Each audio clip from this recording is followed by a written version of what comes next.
Mbote na baladinyo so ya Elonga Info, El Brevier Elonga le bassin du savoir ndene sarabino mingi nde actualité, mingi nde politique mboka na biso par rapport à la réalité. Tolobaki si y a quelque chose to rofanda wana pona ko dénoncer soit ko expliquer bino comment est-ce que makambo zali ko salema. Lelo na zalinga morote na plateau, je reçois pour vous mon mboka otobenga mingi le coordonnateur Vincent Azali moko ya ba acteur politique ya ba analyste politique. Alors ba rapenza bien par rapport à ma politique.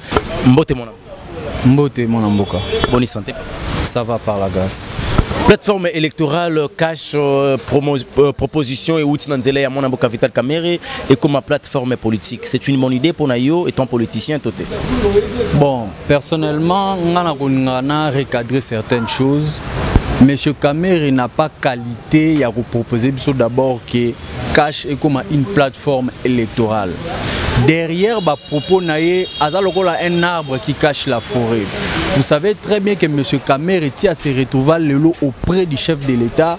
C'est parce que M. Kamerhe volontairement à l'Andabiso, à Genève. Tant où Genève m'a envoyé Salamaki et qui va rouler IDPS ainsi que le peuple congolais, M. Kamerhe a un terme de référence. Tant le président a retiré signature pour emboîter les pas afin que tous années la coalition. Nous nous sommes posé la question de savoir qu'est-ce qui fait que Kamerhe sort de son silence directement à l'Oba, cache et comment plateforme électorale. Tomituni sous question Moussoussou, rôle Nini Kamerhe a joué auprès du chef de l'État. Et par rapport à la question, tu comment comprendre une chose. Tous en a élément ébélé, tous on a présenté le peuple congolais au niveau national comme international pour qu'ils comprennent le rôle Nini Kamerhe a joué. Premièrement, tu as un problème oyo, ce monsieur ici Nawej a qualifié le président d'inconscient. Tout le monde a réaction tous azimuts. Il y a peuple congolais pour défendre le pouvoir na bango et pas un déco FC ça meka qui go créer président de la République. Tout ce que comme on a complicité. Il y a INCT. Tout ce que les communes ont membre de INCT qui a emboîté les pas. Non, Bazalaka n'a parlé du peuple. Zalati. C'est le journaliste qui a confirmé avec exactitude que jamais Kozala. Tout le monde deuxièmement. Le FC ça a kabal moko noir. Balukaba ma président de la République. Bacha un tout Rwandais.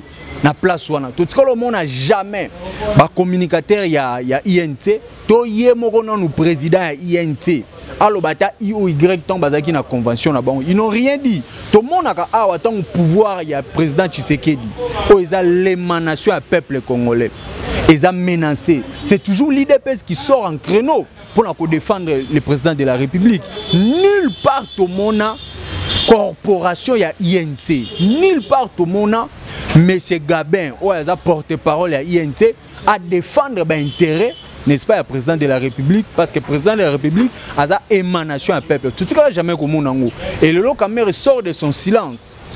Azu jonction pas Kingakati, Azu jonction et outil pas Kingakati. Alors babiso le tour ma plateforme électorale. Tout ça politique. Plateforme électorale. Vous avez la plateforme. Tous à la plateforme électorale. Comme ça, voilà, il y a comme ça une plateforme politique. Nous nous sommes posé la question de savoir idée wana et outil wapi ce que outil na kingakatité. Derrière cette idée, il y a quoi? Parce que IDPS est un communicateur moko puissant.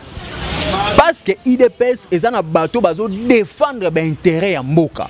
Parce que IDPS est la lutte de défendre, n'est-ce pas, pouvoir aux l'émanation à peuple par le chef de l'État, Félix Tshisekedi Tshilombo, balingi va faire taire voix à IDPS. Parce que ce comme une plateforme politique et ça n'a pas responsable. Voyez-vous? Et bah responsable, on a la qualité. Il y a Koloba s'il y a un problème. Et nous condamnons cela avec la dernière énergie. Tozeb sa Kamerhe Boui. Il n'a pas les droits et il n'aura jamais les droits. Il y a qu'à proposer et loko et outil na messe noire. Parmi nous savons ça. Mais tant est-ce que vous avez les éléments de preuve vous avez que c'est Kingakati qui donne les injonctions à Vital Kamerhe pour proposer un journaliste non qui n'est pas à 4 chemins. Kamerhe est le lot. Atikala jamais go travailler pour le peuple congolais. Kamerhe a travaillé pour Kingakati. Mais c'est Hippolyte Kazembere Kanambe ne maître naé. Et le Fachimoto oyo ya pesa ki maboko. Est-ce que vous voyez qui appuie INC et Fandisi Félix Tshisekedi place Bazali? Non, INC a tika la salle logo morote na cessé na kolobango te ngana participer na processus électoral. Moutazwa ba voix ebele na compte ya INC zaka Kamere moko. Ba député nyonso oya chela biso na batikala ko apporter eloko moko te na IDPS. Et ba accord ezaki clair. Kamere a memé la biso majorité parlementaire. Et président Tshisekedi avec l'IDPS topé c'est nini primature. Kamere a dit qu'on même majorité parlementaire était bandé kolobaki accord ya Nairobi est clair. Accord à Nairobi est lié par la géopolitique. La géopolitique, selon la géopolitique, Kamere azamutuya est. Tolinga ki pona kozwa électorat. Ya bandé quoi est neto utiliser ki Kamere pour aloba. N'est-ce pas? Au nom du cash, enfin que tous zoa électorat. On appelle ça des stratégies politiques.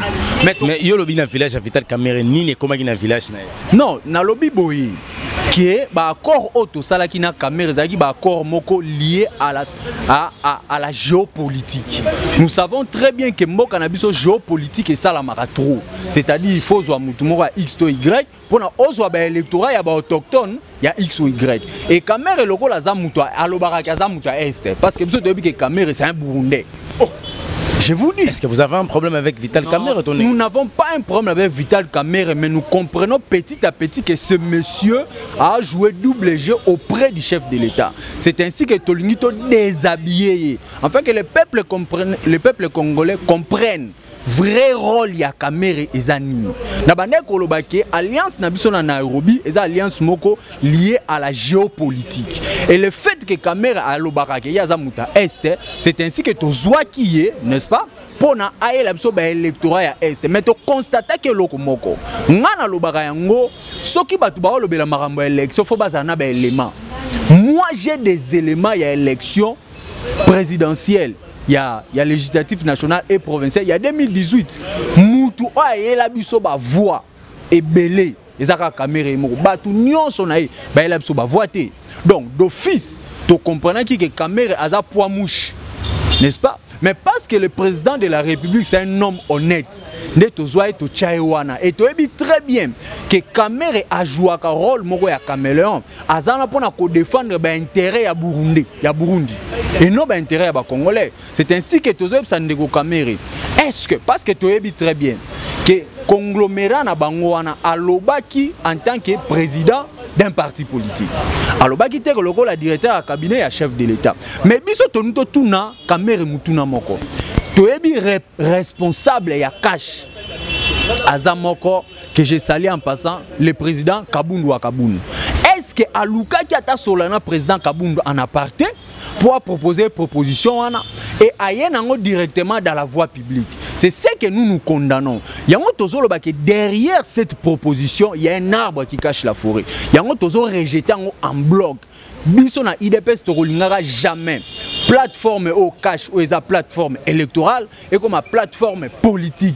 Raison ezani ni boroboya et comme plateforme politique. Parce que Moutou a proposé d'abord à Judas Iscariote a trahi ça Hippolyte Kazembere Kanambe. Yemta komara que je ne trahirai jamais Kabila. Pourquoi j'ai choisi Kabila?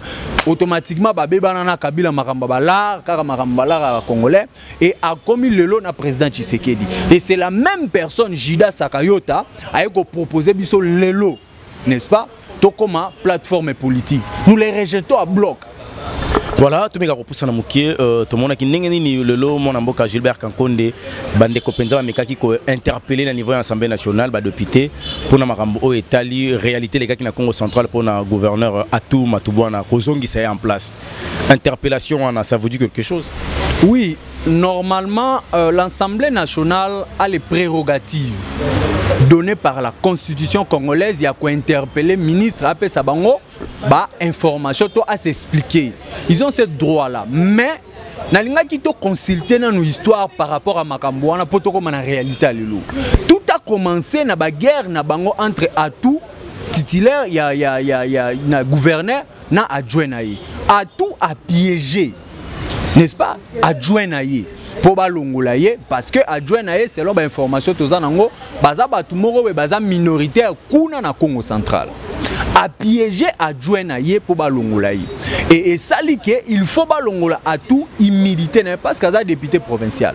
Il fallait balongola humilité et to constater que ce que le moko bato baza majoritaire na parlement provincial il y a Congo central, et ça va FCC. Et c'était clair. Avant d'abord, longola à tout, na ba prérogative, il fallait longola humilité.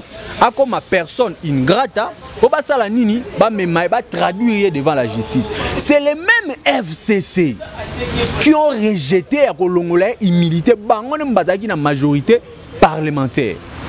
Baboy kolongola yango. Maintenant la loi est claire. La loi stipule ceci, que un gouverneur en déa 3 mois. Ce qui va suspendre, il faut pas réhabiliter parce qu'il y a comme un vice de procédure. Maintenant, le PGR, le chef territorial, a constaté après 3 mois que non seulement à tout, a traduit devant la justice, et non seulement, n'est-ce pas, a enlevé tout, pourquoi le gouverneur a respecté la loi. Démarche ya PGR, c'est constitutionnellement, il a respecté la loi. Et maintenant, qu'est-ce qui s'est passé? Problème na bango eza bazol kaba créer problème moko na ba institution. Oh wana biso tozomona ngoloko la stratégie moko machiavélique ya FCC. Parce que baluka ki objectif na bango eza PGRT. Et plutôt qu'est-ce que je vais dire? VPMT. Mais objectif na bango eza ko vulnéraliser pouvoir ya peuple par le chef de l'État Félix Tshisekedi. Et baluka qui d'abord baluka ba pese ba ministre moko fantôme pour ne pas dire incapable.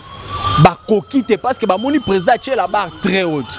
Baluka qui va créer soulèvement populaire. Le FCC nazoloba ba kokite et maintenant ce qu'on va créer stratégie o ebimi fraîchement et outil na ba réunion na bango wa ki santu. Bazon nga ba créer crise moko institutionnelle. Et yoka sous élément mi balé. VPM aza mutu ya famille politique ya IDPS.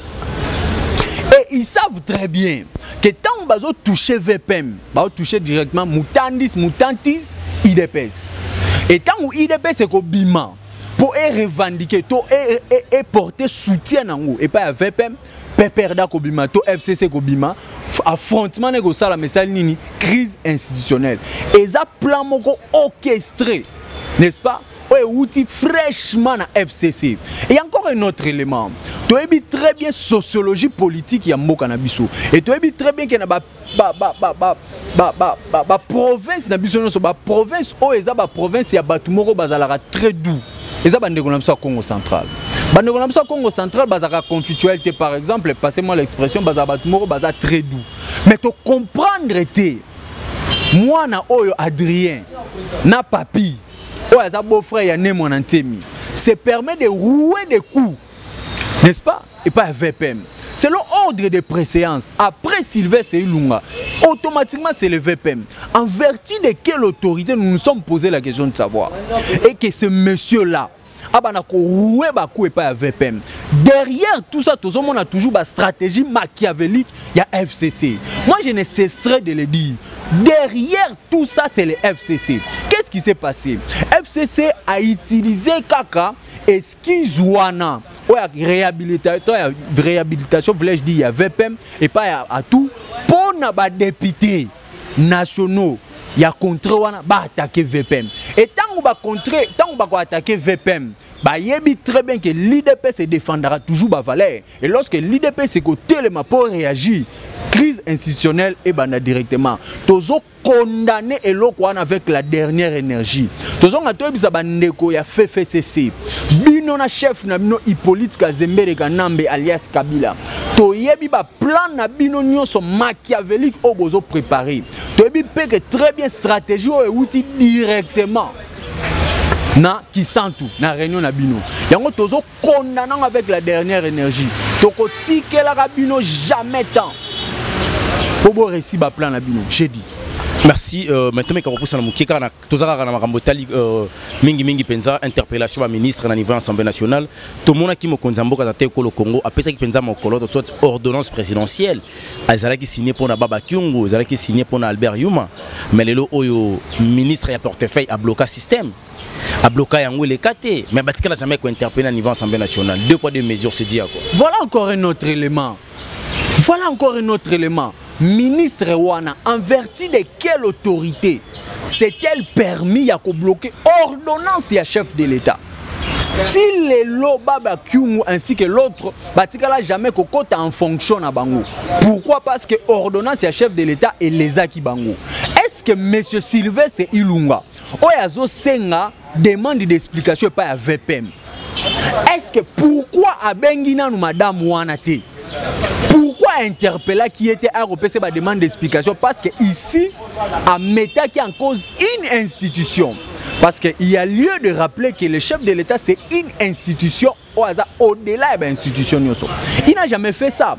Et maintenant, en vertu de quelle autorité le premier ministre Sylvestre Ilunga se permet-il y a une demande d'explication? Il y a Moutou, il prérogative. Il y a gouverneur, vice-gouverneur, il y a prérogative, il y a champ ministériel, il y a VPM. C'est le VPM Nemoutou à Gérakabango.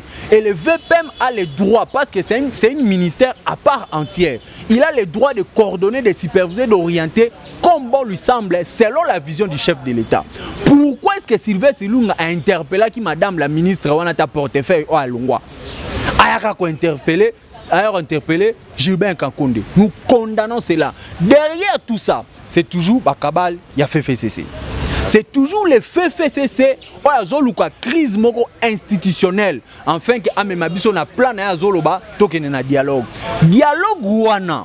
Est-ce que dialogue au bango va proposer? Toujours comme moi, le peuple congolais comprend, na fungo la parenthèse moko que Lamuka et Tikala n'ont jamais travaillé pour le peuple congolais, bande ko travailler pour la Kabylie. Pourquoi je dis ça? Le long na Lamuka ba osengani transition. Le long na FCC ba osengani transition, parallélisme de formes wana et outi wapi. Posons-nous cette question. Comment est-ce que le Lamuka comme luka transition?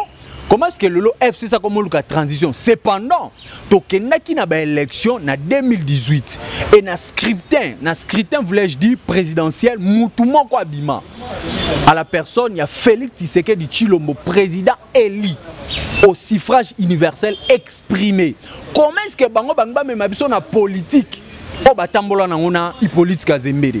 Tu sais très bien que ba dialogue bande ko na mboka na biso parce que Kabila atikala ki jamais kozala président élu. Jamais kozala l'émanation du peuple congolais. C'est ainsi que to bando ke na ba dialogue. Mais maintenant dialogue nini bango banga senga biso. Crise nini za na mboka poto ke na dialogue. Qui nous le disent? Crise ngo ba inventé, ba créer ngo bango moko, ba falsifier de toutes pièces pour que nous n'avons pas une crise na mboka na biso.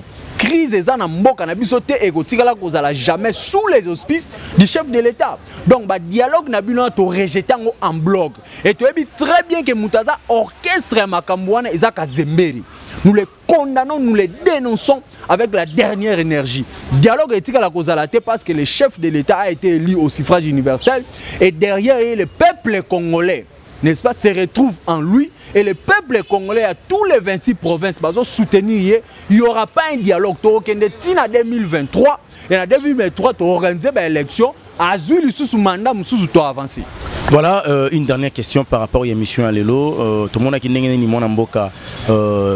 le président AI de l'UDPS, Jean-Marc Kabundo Akabundo, et le vice-président de l'Assemblée nationale. Bande Konaye, parlementaire, il doit quand même demander pardon. Acte commis en réalité, comme à niveau, il y a dur qui va danger tout consort. Et acte c'est une façon de regarder comme un mot pour crise au bazo lukawana bozolo bawana ezalate. Pas du tout. Ezaki pour un moment mais c'est le journaliste permettre de mettre en cause. D'abord, on a une question en vertu de quelle autorité le président du groupe parlementaire peut-il emprisonner le président? Il y a IDP. Ça c'est vraiment emprisonner une personne. Vous savez ce qui s'est passé, c'était quoi? Koti na bureau, kangi bureau. Baelie micro na caméra asenga pardon na ba propos alobaki. Est-ce que ba président ya ba groupe parlementaire ba kenda ko ebisa Chadar asenga pe pardon? Tant que Chadar azolobaki grand prêtre azamoko. Ça c'est une provocation politique. Est-ce que Kabila est grand prêtre na mboka na biso? Kabila c'est un Rwandais. Comment un Rwandais peut-il être grand prêtre na mboka na biso? Tant que Tchadar a lobby qui ba hyperkit politique, est-ce que ba président ya ba groupe parlementaire wana ba kende ko kutana Tchadar ba kangeli pe na chambre ba bisie que senga pardon na peuple congolais? Est-ce que Tchadari a créé la biso lelo kamwena sapu tant azaki ministre intérieur a senga déjà pardon? Est-ce que Tchadari na Hippolyte Kazembere o ba kalsina parlement et plutôt permanence na biso ya parti ba senga pardon? Batu nyonso o Kabila bomba na espace il y a 18 ans. Il y a reine, il y a terreur. Ba senga déjà pardon? Ba fausse commune au Kabila sala non seulement na Kinshasa mais na ba province mususu a senga pardon? Bato Kabila kanga ba arrestation arbitraire. Il y a bande qu'on a biso pour ne pas citer Jekobea ainsi que d'autres amis. A senga pardon? Kabila Mizlamboka a Foukamisa-mboka sur la scène internationale. Congolais comme méconnaissable. Congolais comme le papier hygiénique. Est-ce que Kabila senga pardon? Le président Kaboun ne demandera jamais pardon. Ako senga pardon na ko associer ba propos na ngai. Na makamolobaki ako senga pardon. Soki Kabila sengi peuple congolais pardon na makambu nyonso o asala. Tant que Kabila sengi pardon te, tant que Tchadar sengi pardon te, tant que Némi Moulani sengi pardon pas peuple congolais te, jamais Kabunda senga jamais pardon. Et n'a profité de l'occasion pour na président Kaboun oza mobali. Mobali a se comporter à bongo. Président Kobang et Loko Morote, IDPS ainsi que le peuple congolais est en Simanayo. Soki Toyoki Kaka. Ba meki parce que na plan na bango ezanini. Nanga fungo la révélation moko. Voilà. Au monitant ou dunia abande kolobake jour où on a solana Kabila Kazembere Kanambe. Alors baka qui na se représenter te na lukana convaincre ye. L'objectif c'était quoi? Plan na bango ezaki nini? Dunia abeta eloko wana. Vous comprenez? Lorsque IDPS a réagi, basa la neti ba porter plainte pas Dunia, basa neti ba zwa Dunia ba porter plainte et tant ba luka ba frapper Dunia ba frapper directement président Kaboul. Plan na bango ezalaki bongo. C'est ainsi que lorsque loko wana salami IDPS a porté plainte pas Dunia en fait qu'après ça ba explication. Ndenge Kabila mtasali ke Tshisekedi akoma wana retour siko ya plan na bango. Desko ya monde bazongeli président Kaboul. Tozo dénoncer plan wana et tozo mettre bango en alerte. Tozo pekisa bango. Tozo ebisa bango boui bokeba. Jean-Marc Kaboul azali président. Vice-président de l'Assemblée nationale, ce n'est pas parce que Bino Bovota qui est. C'était la volonté du peuple. N'est-ce pas? Et ça là qui accord administratif auto-signé na FCC. Et ça accord politique mais accord administratif parce que la constitution est claire. Le chef de l'État ne peut pas gérer le pays sans la majorité parlementaire. Et la majorité parlementaire nanga appelle ça kiango et pas FCC nazolo bango très bien que le FCC atikala jamais kozala na majorité parlementaire. Majorité parlementaire revient na IDPS et le cash. Maintenant mona ki échec kuiza appelle ça kiango FCC. Et par là chef de l'État azalaki na obligation constitutionnelle ya ko cohabiter, n'est-ce pas, na FCC. C'est ainsi que le FCC a la majorité moko mécanique. Mais il faut pas y loko moko na insistaka. Loko moko que bango baza na majorité mécanique, le chef de l'État a la majorité populaire. Il faut pas y que bango bazaka ne serait-ce que na 300 personnes ou 300 et demi. Chef de l'État a plus de 80 millions de personnes baza derrière lui. Na 300, na 80 millions, na la majorité. C'est le président de la République, j'ai dit. Merci le coordonnateur Vincent, Nandengoleki a Ilonga Info, votre numéro de contact, soit un dernier mot par rapport à l'émission. Oui, Napé Sibino, merci Mingi, Nabandego Nyonso Balandi Biso sur le plan national comme international. Et plaisir Nabiso Eza, Nena Lobaka, Biso Toza Balobeli, Toba communicateur et chef de l'État. Toyaka ko maniola makambu, oh peut-être vous comprendre bien te, toyaka ko maniola avec beaucoup de détails pour que vous cerniez la vraie pensée du chef de l'État et démarche du chef de l'État. Na bandeko nyonso bangibazo a plus d'informations par rapport à l'actualité bako benga biso na plus 243 947 37 91 plus 243 947 37 91. On a numéro na biso WhatsApp, komela biso, benga biso, toko solola, toko peso beaucoup plus d'informations. Ton à 82 45 78 776. 82 45 78 776. Merci coordonnateur Tokomina Souka, je dis un grand merci à Mandekonos, Bolanda Kibisona et Longa Info. Vous allez toujours brancher, vous allez s'abonner encore massif. Les journalistes n'ont pas profité en tout cas avec votre permission bien sûr. Je vous en prie. Je remercier quelques personnes qui ont soutenir de loin. N'a pas si bonne fête nangai. Il y a fin de l'année et pas à ma soeur que j'aime beaucoup, Marlène Kabea aux États-Unis d'Amérique. Namoni Jemima Kabea aux États-Unis d'Amérique. Namoni Mimi Moulanga, ma soeur que j'aime beaucoup na France. Namoni Bijou Kabea na France. Big salutation, on est ensemble. Bobo Sanate. Voilà, déjà Tozolo Bakebo a toujours branché et puis Botkalawana scotché, cimenté, bétonné. Ça va vous permettre de avoir information sur Kakana Elonga Info. Un grand merci Nande Konanga Die qui était derrière la caméra pour m'aider de façon que cette émission est vraiment une image où vous allez comme on Nzambe ceux qui ont guidé à la prochaine. Je dis déjà joyeux Noël de Jeanne Naomi la Marlène avec les jeunes petits c'était à Bolingo. La femme qui a sauté l'infidélité et l'égoïsme c'est le jour maman ya Bananangai. Pourquoi pas appeler ça Noël na banananga Indira Gandhi et petit Burger Queen la famille Elonga donc ceux qui bozawana papa za la renaissance Roman Abino joyeux Noël nanga na grande sœur nanga Marie Claire Chango pourquoi pas na Joël on kanatang akeya on kanatang Anuarit balobito salaka ndenge tolobaki mingi joyeux Noël lisusu na papa Marcel Kazadi moto Mamadou Kazadi baboti nanga nazo c'est la papa de retour déjà na Katamboka Congo c'est pour bientôt donc d'ici le 15 papa zo kita na Katamboka Congo balobi Noël to sala ngona kimia to fêter ngona lengi et bonne année na biso tout balani Elonga Info na bandeko nyonso ya Elonga Info ya WhatsApp ba vrai to za la wana place penza information za la Mardoché Marie Claire Chango joyeux Noël et bonne fête na bino nyonso pourquoi pas maman Claudia maman na biso Jeannette Bakissa maman ya Claudia Bakissa na zolo ba boye tatana crise soki tatana crise za na respect à Claudia Bakissa parce que azali moto ala Xaranzela bino so boyebi soki album est simbité n'ose même pas hein ya royera kolukara quelque chose nanzila ya ko critiquer soit ko finga Claudia Bakissa parce que ngana za charge Claudia Bakissa na niveau Kinshasa na média si tu oses encore na ko rappeler au crayon à 6000 au chaki koto 3000 koto 3000 na ko rappeler au plan to chaki na deux paquets à niveau pa kola kini longero sala bien té beta musique kanengo mesana ko beta malgré zo simbate sala effort et simba mais ko calculer Claudia Bakissa té parce que ayebi o tamona rayoti et ça lambala suka pemba la liboso soki bo sepel l'émission to monani lokola muzu to kokipe ko bunga na maloba to sengi bolimbisi beaucoup mais les pso quand on est dans la bande d'écran et on s'en bientôt à la prochaine bye bye.